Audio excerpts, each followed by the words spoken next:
वा यो मुलाहरू यसरी खेतमा यो उसमा खोलाको छेउमा फालेको के कारण हो? भाउ नभएको, नबिकेको भाउ नआएको। जस्तो यो मुलाहरू बाहिरको भाउ छ, नेपालको यहाँको मुलाको भाउ छैन।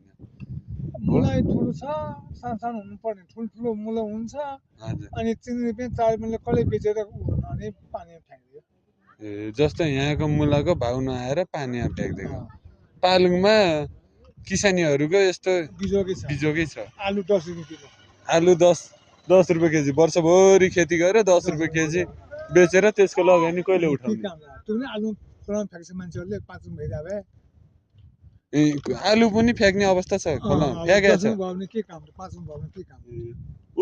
उनीहरूले नि खोलामा आलुहरू फ्याँकेको छ। अब यसमा चाहिँ सरकारको सबभन्दा ठुलो ध्यान जानु पर्यो। यसलाई कोल्ड स्टोर गरेर बेसी जनमा बेच्ने। सबै मैले यहाँ हेरेँ होइन, तलदेखि माथिसम्म मुलाहरू तरकारीहरू यसरी खोलामा फ्याँक्ने अवस्था छ। यसलाई कोल्ड स्टोर गरेर हजुर केही सिस्टममा लगेर काठमाडौँमा त्यहाँ कोही सरकारले काठमाडौँलाई त्यसरी फ्याँकिरहेको छ नि मुला। काठमाडौँ ल्याएको 10-15 रुपैयाँ त 20-15 रुपैयाँ त दिइहाल्छ, खाइहाल्छ। त्यसमा सरकारको पनि सबभन्दा धेरै ध्यान जानु पर्यो।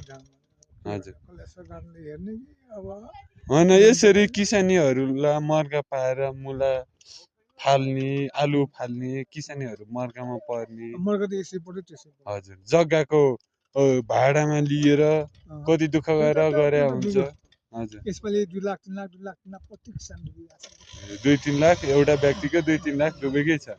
त्यस्तो अवस्था छ पालुङमा। यसमा चाहिँ सबभन्दा धेरै मान्छे सरकार भन्छ नेपालमा ल्याउनु पर्छ। यस्तो के गर्ने यहाँ किताब ल्याएर बाहिरतिर यहाँ ल्याएर के 5 रुपैयाँ दिएर काम छैन।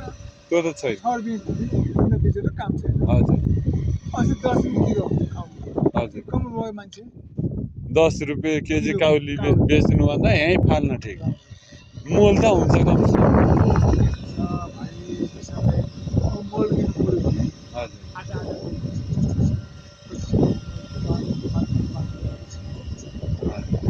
यस्तो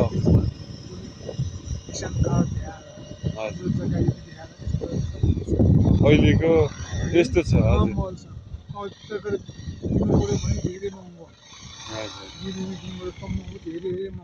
जस्तो यहाँको मुला यसरी फाल्नुभन्दा जस्तो यहाँको व्यक्तिहरूलाई होइन 10 रुपैयाँ केजी नभएर 20 रुपैयाँ केजी